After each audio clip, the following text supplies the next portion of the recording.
Bonjour, je voudrais vous partager quelques mots concernant les peurs, nos peurs.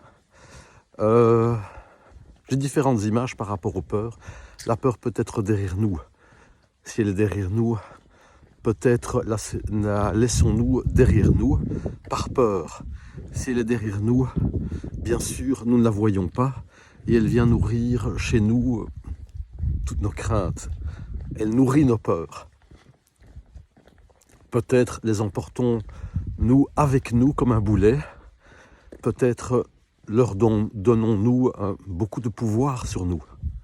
Si je me retourne et que je pose mon regard vers mes peurs, je peux les voir.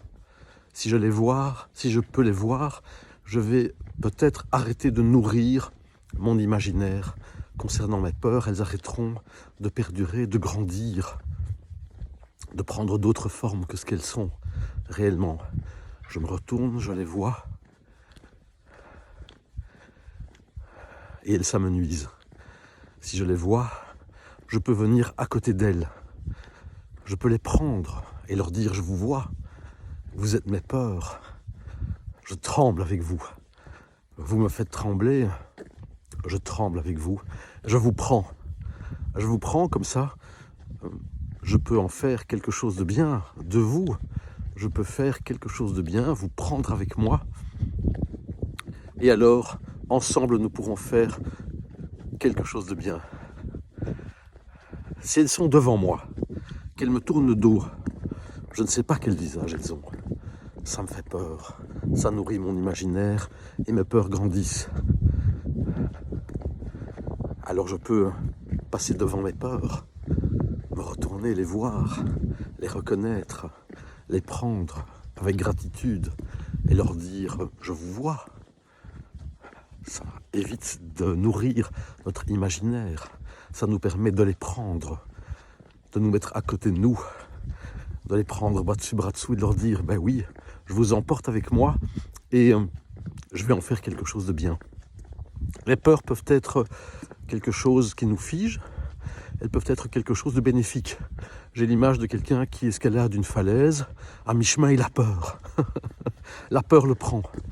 Que fait-il? Il se laisse prendre par sa peur, il reste accroché sur la falaise, redescendre n'est plus possible, il est figé par la peur, il ne sait pas monter. Que peut-il faire? Être avec sa peur, prendre ce qui le prend, c'est-à-dire prendre ses peurs, leur dire: je vous vois, je vous reconnais, vous êtes mes peurs, je vous prends, je vous emporte avec moi et ensemble nous allons en faire quelque chose de magnifique. Il reprend ses forces, il escalade, arrivé en haut, ses peurs se sont amenuisées, il redescend la falaise et il remet ça. Voilà, nos peurs ont un visage terrible quand on ne les regarde pas, quand on ne les voit pas. Quand on ne les voit pas, notre imaginaire prend le dessus. Quand l'imaginaire prend le dessus, les peurs grandissent. Quand les peurs grandissent, notre imaginaire s'accroît.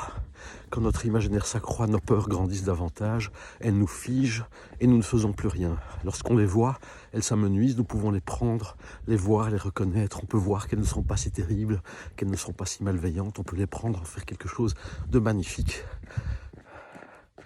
Et avancer et grandir avec. J'ai un ami qui m'a dit que nous avions droit aux erreurs. Mais oui, nous avons droit à commettre des erreurs, et au plus nous commettons d'erreurs, plus nous récoltons de bons fruits. Pour récolter beaucoup de bons fruits, il faut commettre beaucoup d'erreurs. Beaucoup d'erreurs, beaucoup de bons fruits. Si on ne veut pas commettre d'erreurs, on récolte peu de bons fruits. Nous pouvons avoir peur de commettre des erreurs et aussi nous pouvons prendre ces peurs, accepter que nous commettons des erreurs et récolter de bons fruits. La vie nous est donnée une fois, elle est précieuse, on peut la prendre, commettre des erreurs, avancer avec nos peurs, récolter de bons fruits et en faire quelque chose de merveilleux. Je vous souhaite une excellente journée et je serai ravi de vous partager encore quelques mots.